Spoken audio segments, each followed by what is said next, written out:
देखते देखते पर्वताकार शरीर दोनों भाइयों का हो गया।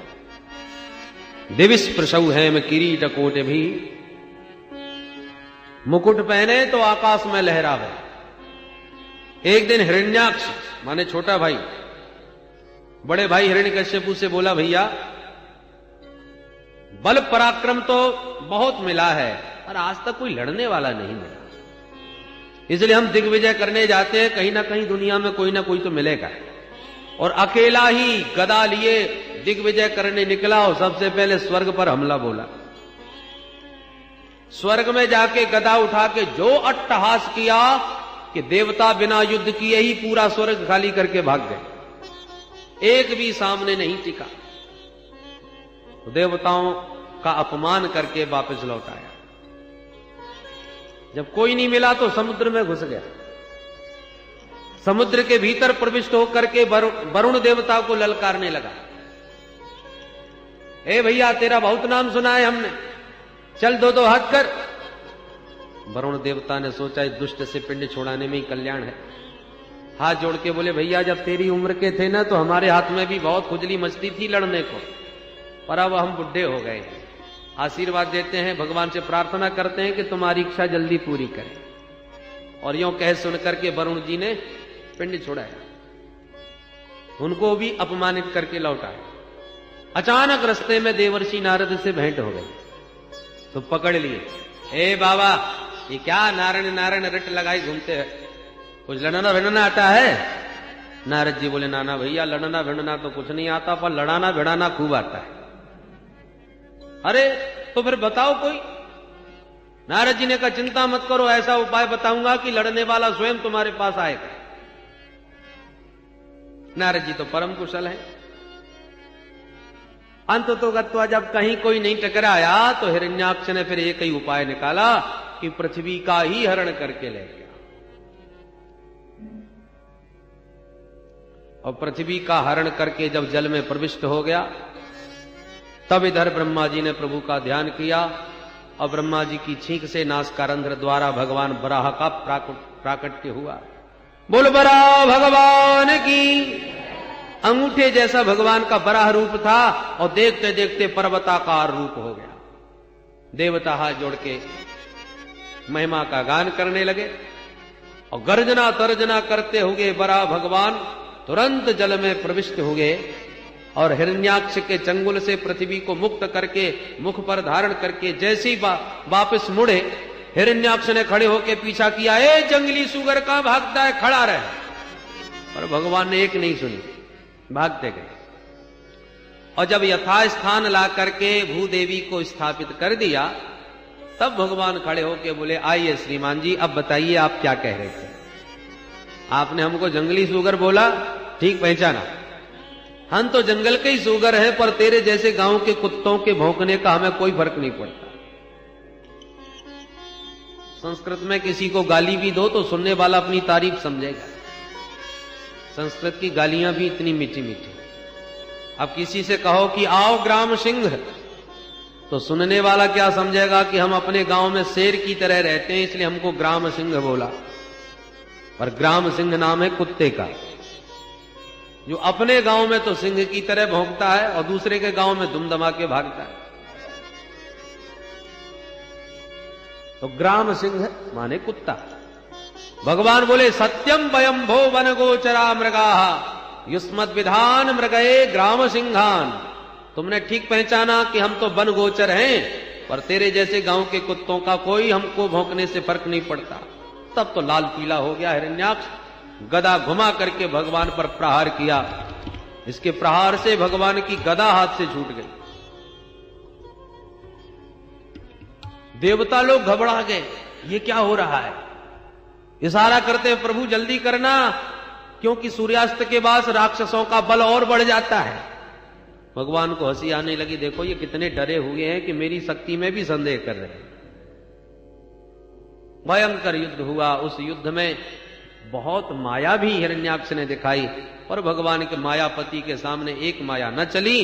अंत में भगवान ने दौड़ करके एक थप्पड़ गाल पे मारा, करेण कर्ण मूले हन यथा त्वाष्टम मरुत्पति। एक प्रहार जब गाल पर किया तो एक थप्पड़ में ही बरा भगवान के हाथों। हिरण्याक्ष की आंखें बाहर निकली चली आई, रक्त बमन करता हुआ धड़ाम दी से धरती पर गिरा। बोल बरा भगवान की। पर देवताओं ने जय जयकार नहीं बोली। किसी को भी विश्वास नहीं कि एक थप्पड़ में मर जाएगा। पर जब बड़ी देर तक खड़ा नहीं हुआ तो देवता कानाफूसी करने लगे। लगता है गया काम से। अरे चलो, यदि मर गया तो भगवान की स्तुति करें, उनकी महिमा का गान करें, इतना बड़ा कार्य किया है। दूसरा बोला कहीं चले गए और वो जिंदा निकला तब लेने के देने पड़ जाएंगे। अच्छा, ये भी बात ठीक है, तो फिर क्या किया जाए। हिम्मत बांध के जैसे तैसे देवता लोग भगवान के सामने आए। अब हाथ जोड़ के स्तुति भी कर रहे हैं, पर सबकी दृष्टि हिरण्याक्ष के मुख पर है, मरा है कि जिंदा। तो देवता भी स्तुति इस ढंग से कर रहे हैं कि कदाचित जिंदा हो तो इसको भी बुरा ना लगना चाहिए। ऐसी स्तुति करो जो इसमें इसकी बुराई ना हो। तो भगवान की स्तुति कैसे कर रहे हैं। अहो इमाम को नु लभेत संस्थिति। प्रभु, इस महाभाग्यशाली को आपने कौन सी गति प्रदान करी होगी, क्योंकि जगत में इसके समान भाग्यशाली हमें दूसरा कोई दिखाई ही नहीं पड़ता। यम योगिनो योग समाधिना रहो, ध्यायन्ति लिंगा दसतो मुमुक्षया, तस्यैष दैत्य ऋषभ पदाहतो, मुखम प्रपश्यन्तनुमुत्ससर्ज। देवता कहते हैं प्रभु, बड़े बड़े योगींद्र मुनींद्र संत निरंतर योगाभ्यास करते हैं, तब कहीं जाके समाधि में एक झलक आपकी मिल पाती है। कितनी साधना करने के बाद आपका वह दिव्य दर्शन उन्हें प्राप्त होता है। पर इस भाग्यशाली को देखो, आपके मुख कमल की दिव्य छटा का दर्शन करते करते इसने प्राण त्यागे, और मरने के बाद भी देखो इसकी फटी फटी आंखें अभी भी आपको ही निहार रही हैं। कितना बड़भागी है। भगवान समझ गए ये मेरी स्तुति गा रहे हैं कि उसकी गा रहे हैं। भगवान ने जब पादप प्रहार किया और उसका शरीर जब दूसरी तरफ लुढ़क गया, तब देवताओं को पूर्ण विश्वास हो गया कि इसके तो हो गया कल्याण, तो अब डरने की जरूरत नहीं। भगवान ने विश्वास दिला दिया। तब देवताओं ने अब जरा खुल करके भगवान को प्रणाम करके स्तुति किया। नमो नमस्ते खिल यज्ञ तंतवे, स्थितौ गृहीता मल सत्वमूर्तये, दिष्ट्या हतोऽयं जगतामरुन्तुतर, त्वत्पाद भक्त्या वयमे सनिर्वृता। हे प्रभु, हम आपके श्री चरणों में बारंबार प्रणाम करते हैं। बड़े सौभाग्य की बात है जो इस दुष्ट का आपने दमन कर दिया। इसके डर के मारे गिरी कंदराओं में भागते फिर रहे थे अपना घर द्वार छोड़ करके, अतः इसको मार के आपने हम देवताओं पर बड़ा भारी अनुग्रह किया। आपकी जय हो, जय हो। खूब प्रशंसा करी। देवता बड़े होशियार हैं, किसी मामले में रिस्क नहीं लेते। भगवान को प्रणाम किया, प्रभु अंतर्धान हो गए। अब पृथ्वी पर सृष्टि का विस्तार मनु महाराज के द्वारा हुआ। मनु शत्रुपा की 3 बेटियों का वंश पहले सुनाया, बेटाओं की बात बाद में। 3 बेटियों में मझली बेटी मध्यम पुत्री देवहूति जी का विवाह करदम जी के साथ में हुआ। करदम जी ने विवाह के समय एक शर्त रखी कि एक संतान होते ही मैं विरक्त हो जाऊंगा। देवहूति ने इस शर्त को स्वीकार कर लिया और धूमधाम से हर्षोल्लास पूर्वक विवाह संपन्न हुआ। पुत्री से विदा लेकर के माता पिता तो अपनी नगरी को लौट गए, करदम जी को बेटी सौंप गए। पर शादी होते ही करदम जी समाधि लगा के बैठ गए। वर्षों तक अखंड समाधि लगी रही तो देवहूति अपना सारा श्रृंगार उतार कर पति की सेवा में समर्पित बनी रही। वर्षों के बाद जब समाधि खुली, करदम जी ने देवहूति को देखा तो गदगद हो गए। तुष्टो हमद्य तव मान विमान दाया, शुश्रूषया परमया परया च भक्त्या, यो देहिना मयमतीव सुहृत्स्वदेहो नावेक्षिता समुचित क्षपितुम वदर्थे। हे मानवी, तुष्टो हम, हरि मनुपुत्री, हम तेरी सेवा से बड़े प्रसन्न भये। संसार में सबसे ज्यादा प्यारा लगता है तो अपना शरीर, पर तुमने तो मेरी सेवा के लिए अपने शरीर का भी कोई ध्यान नहीं रखा। देवी बोलो क्या चाहती है? देवहूति ने कहा, महाराज आप मेरे पति परमेश्वर हैं, आपको प्रसन्न रखना मेरा परम धर्म है। फिर भी आप कुछ देना चाहते हो तो हम सदगृहस्थ बने हैं, तो एक संतान होनी चाहिए बस, और मुझे कुछ नहीं चाहिए। करदम जी प्रसन्न हो गए और तुरंत हाथ में जल लिया, संकल्प करके जैसे ही छोड़ा, एक अद्भुत विमान बनके तैयार हो गया। और विमान कैसा? जो संकल्प के द्वारा ही चलता है, डीजल पेट्रोल का कोई झंझट नहीं। कामना करो कि अमुक स्थान चलो, बस संकल्प किया और विमान उड़ के चल दिया। ऐसा अद्भुत विमान आज तक तो कोई वैज्ञानिक बना नहीं सका। महात्मा ने संकल्प मात्र से तैयार कर दिया वह दिव्य विमान। देवहूति को तो उस विमान में बैठने में घबराहट हो, शरीर बहुत गंदा हो चुका था, महीनों तक ठीक से व्यवस्थित नहाया तक नहीं, कोई लेपन किया नहीं शरीर पर। करदम जी समझ गए, निमज्जतामस्मिन् हृदय भीरु विमानमिदमारोह। जाओ देवी, पहले सरोवर में स्नान करो। और ज्यों ही सरोवर की ओर बढ़ी कि शतानी दश कन्यका, 1000 कन्याएं सरोवर से प्रकट हो गई, जिन्होंने उबटन लगा लगा के देवहूति का अद्भुत स्नान करा के श्रृंगार किया। अप्सराओं जैसा दिव्य देह चमकने लगा। दोनों दंपति उस विमान में प्रविष्ट भये। वर्षों तक विषयोपभोग करते हुए कालांतर में 9 बेटियों को जन्म दिया। अब एक दिन करदम जी सोचने लगे, बारे करदम तुम तो फंस गए चक्कर में। शादी के पहले सोच रहे थे एक संतान होती बाबा बनेंगे, और आज देखो 9 संतानें हो गई। चलो अब भी कुछ नहीं बिगड़ा है, खिसक लो, नहीं दुनियादारी तो बढ़ती जाएगी। तुरंत करदम जी खड़े होकर के चल दिए। देवहूति ने चरण पकड़ लिए, कहां जा रहे हो महाराज? करदम जी बोले, वचन याद कर लो देवी, एक की जगह 9 संतानें हो गई, अब नहीं टिकने वाला। देवहूति ने कहा, महाराज ये 9 बेटियां हैं, शादी के बाद जब ये सब ससुराल चली जाएंगी तो बुढ़ापे में मेरा अवलंब क्या होगा, बस इतना बता दीजिए। करदम जी को याद आ गया, अरे मेरे प्रभु मुझसे बोले थे करदम तुम विवाह करो तो मैं तुम्हारा बेटा बनूंगा, और प्रभु मेरा बेटा बनेंगे, इसी प्रलोभन में मैंने विवाह किया था। साहम स्वांस कलया त्वद्वीर्येण महामुने तब क्षेत्रे देवहूत्याम प्रणश्ये तत्व संहिताम। ये प्रभु ने मुझे वचन दिया है, मैं तेरा बेटा बनूंगा। और वचन भगवान का मिथ्या नहीं हो सकता, और भगवान घर में ही यदि बेटा बन के आने वाले हैं तो मैं जंगल में जाके क्या करूंगा।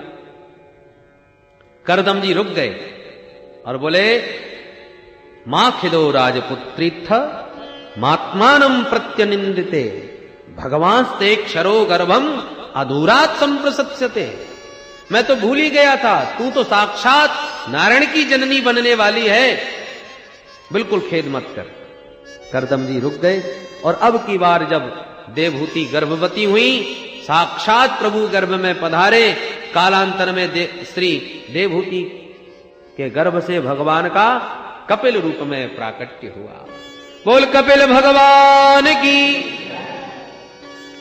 कपिल भगवान के दिव्य दर्शनों के लिए स्वयं विधाता अपने ऋषि पुत्रों के साथ दौड़े दौड़े आए। 10 ऋषि पुत्र ब्रह्मा जी के, 10वें नंबर के नारद जी कहीं घूमने गए थे, बाकी सब उनके साथ आए। करदम जी के आश्रम में आकर के कपिल भगवान का दर्शन किया।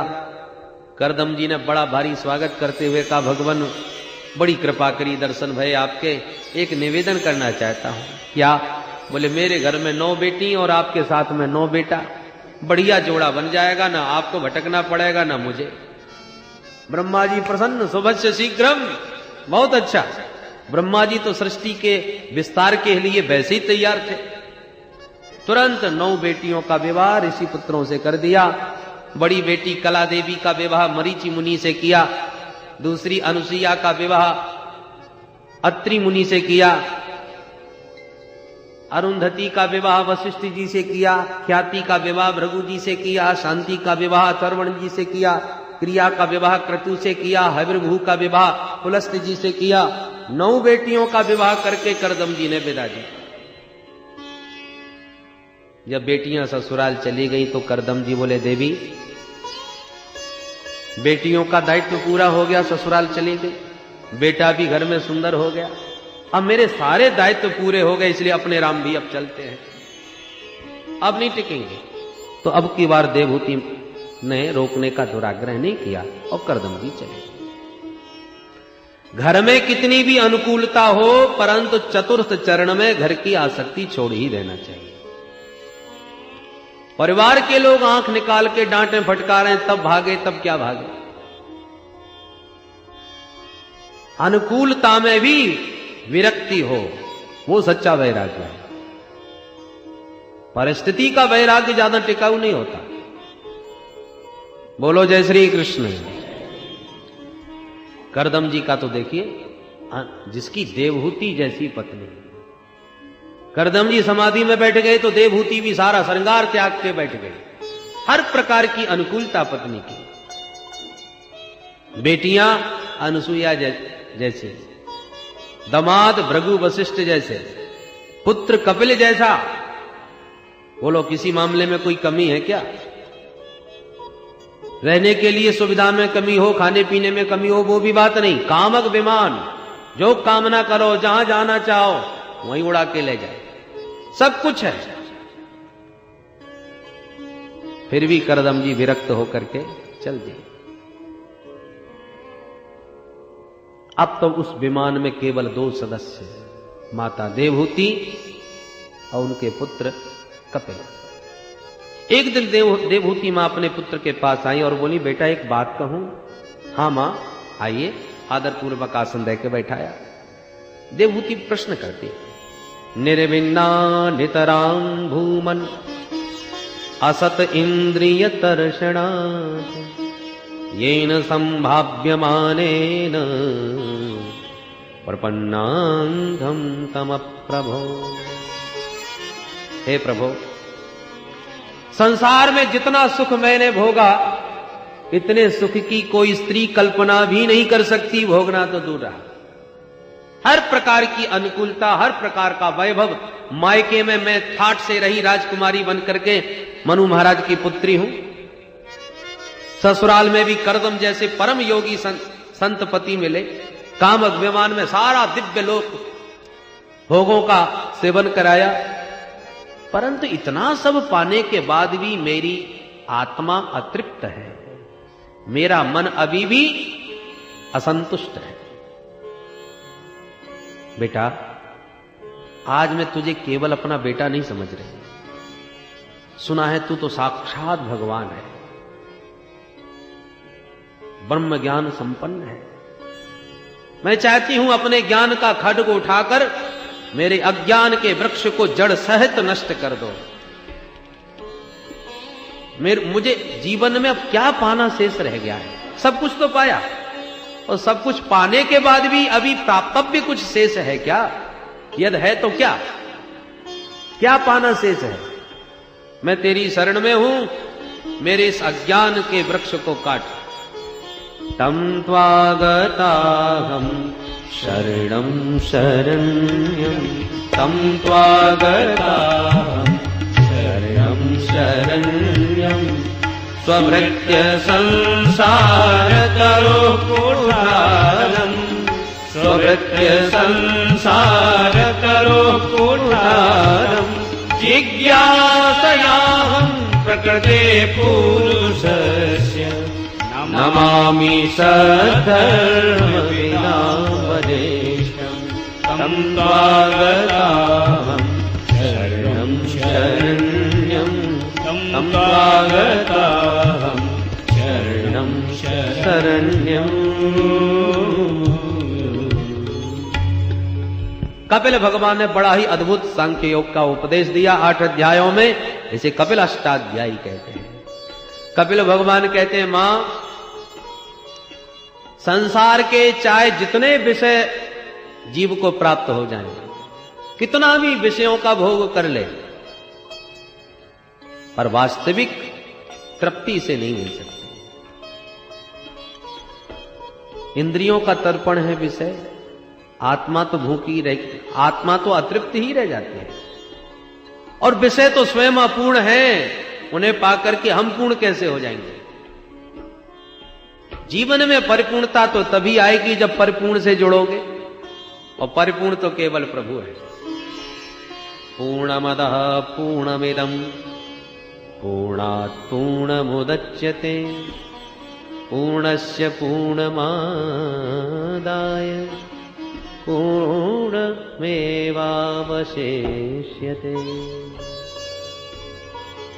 उस परिपूर्ण प्रभु के पाद पद्मों को पाए बिना जीवन में परिपूर्णता का आनंद आ ही नहीं सकता। तो फिर अब क्या करें? बोले अपने मन को जगत से हटा के जगदीश्वर में लगाओ। गुणेषु सक्तम बंधाय रतम्बा पुंसी मुक्त है। ये मन ही बंधन और मुक्ति का कारण है माता जी। चाबी एक ही होती है, और जिस चाबी से हमने ताला बंद किया है वही चाबी ताले को खोलेगी भी। मोड़ने का अंतर है, इधर मोड़ दिया ताला बंद, तो इधर मोड़ दो ताला खुल जाएगा। मन को हमने संसार की तरफ मोड़ दिया तो ये संसार में हमको बांधने लगा। अब इसी मन को माधव के चरणों की तरफ मोड़ दो तो यही मन तुम्हारी मुक्ति का हेतु बन जाएगा। रतम्बा पुंसी मुक्त है। तो बेटा मन को कैसे मोड़ा जाए? कपिल भगवान कहते हैं, मां, उसका सबसे सरल साधन है संतों का संग। जिनका मन उसमें रमा हुआ है, ऐसे रसिक संतों का तुम संग करो। भगवान के नाम रूप लीला धाम की महिमा गा गा के, सुना सुना के तुम्हारे मन को भी उधर ही मोड़ दें।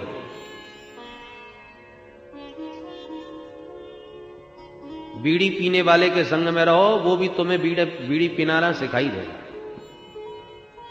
तंबाकू वाले के संग में ज्यादा रहो तो किसी न किसी दिन आपको भी चस्का लगा ही देगा। जैसी संगत वैसी रंगत। अरे जब ये दुर्व्यसनी लोग अपने अपने संगत वालों को उसी व्यसन का रसिक बना देते हैं, तो जो भगवत रसिक हैं, उस दिव्याति दिव्य रस में सर्वदा निमग्न रहने वाले रसिक हैं, उनका संग करोगे तो क्या वो नहीं लगाएंगे तुम्हें उधर? अच्छा बेटा, तो कैसे पता चले कि ये भगवत रसिक है? साधु की पहचान क्या है? किसका संग करें? कपिल भगवान कहते हैं साधुओं के 5 लक्षण। कौन कौन? तितिक्षवः कारुणिका सुहृदः सर्वदेहिनां अजात शत्रवः शांता साधवः साधुभूषणा। ये साधुओं के आभूषण। तितिक्षवः बड़े सहनशील होते महाराज। द्वंद्वों को सहन करना ही तितिक्षा है। माला पहना दो तो बहुत ज्यादा गदगद नहीं, और धक्का मार के भगा दो तो मुंह लटका के बैठते हैं। उनके लिए दोनों बराबर, क्योंकि वो आत्मस्थ हैं, अपने में स्थित हैं, इसलिए स्वस्थ हैं। हम लोग अस्वस्थ हैं क्योंकि बाहर स्थित हैं, स्व में स्थित नहीं। संत सारे द्वंद्वों को समान रूप से स्वीकार कर लेता है। संत यदि कदाचित जीवन में दुखी होवे तो अपने कारणों से नहीं, दूसरों को दुखी देख करके दुखी होता है, क्योंकि उसमें करुणा बहुत होती है। कारुणिका। तीसरी बात, सुहृदः सर्वदेहिनां। जितने भी देहधारी हैं सभी को अपना सुहृद मानता है, उसे संसार में कोई दूसरा नजर ही नहीं आता। इसलिए अजात शत्रवः, वो अजात शत्रु होता है। अरे निज प्रभुमय देखें जगत कहीं सन करें विरोध। जो सब में अपने प्यारे का दर्शन करेगा तो अब बैर करे तो किससे करे? ये सारा शरीर हमारा है, बताने की जरूरत नहीं, सबको ज्ञान है। पर इस शरीर में कितने अंग हैं? आंख है, नाक है, दांत है, जीभ है, अधर है, ओष्ठ है, केश है, हाथ है, पैर है, अंगुली है, अंगूठे हैं, पेट है, कितने नाम, और उन सबको मिलाकर के हमारा शरीर एक है। ये ज्ञान हमको सहज है, सारे अंग हमारे हैं। अब इन्हीं शरीर में कभी कभी भोजन करते समय हमारे दांतों से जीभ कट जाती है, तो क्या हम इनको अलग अलग मानते हैं? यदि अलग अलग मानते ना तो क्रोध जरूर आता दांतों पर, क्यों रे दुष्टो, तुम इतने क्रूर हो, 32 चारों तरफ से उस कोमल सी जिह्वा को घेर के सताते रहते हो, इतना कष्ट उस बेचारी जिह्वा को दिया, अब तुम्हें हम देखते हैं। हथौड़ा लेके 2-4 दांत आज तक किसी ने टपकाए? उनको दंड क्यों नहीं दिया? अरे भाई, कोई अत्याचार करे किसी निर्बल पर और आप समर्थ हो तो क्या उसे दंड नहीं दोगे? तो आप समर्थ हो, दांत तुम्हारे ही अधीन है, यदि उन्होंने जिह्वा को काट दिया तो तुम दांतों को दंड दो, तोड़ दो। क्यों नहीं तोड़े? क्योंकि सभी जानते हैं दांत भी तो हमारे ही है। अब जिह्वा कट गई, उसका दर्द तो हो ही रहा है, दांत तोड़ देंगे तो और डबल हो जाएगा, क्योंकि दर्द तो हमको ही होगा। ये ज्ञान हमको ठीक से है, इसलिए हम दांतों को दंड नहीं देते। जिह्वाम क्वचित संदसति त्वदद्भिः तद वेदनायाम कतमाय कुप्पेत यदंग मंगेन निहन्यते क्वचित क्रुद्धेत कस्मै पुरुषः स्वदेहे। किस पर क्रोध करें? ये ज्ञान हो जाने से संत अजात शत्रु हो जाता है, वो किसी से बैर नहीं करता। सिया राम मैं सब जग जानी, सिया राम मैं सब जग जानी, करऊं प्रणाम जोरी जुग पानी, करऊं प्रणाम जोरे जुग पानी। सिया राम मैं सब जग जानी, सिया राम मैं सब जग जानी। मां ऐसे संतों के संग में रहने से होगा क्या? सताम प्रसंगान मम वीर्य संविदो भवन्ति हृत कर्ण रसायना कथा तज्जोषणादास्वप वर्ग वर्त्मनि श्रद्धा रतिर भक्तिरनुक्रमेष्यति।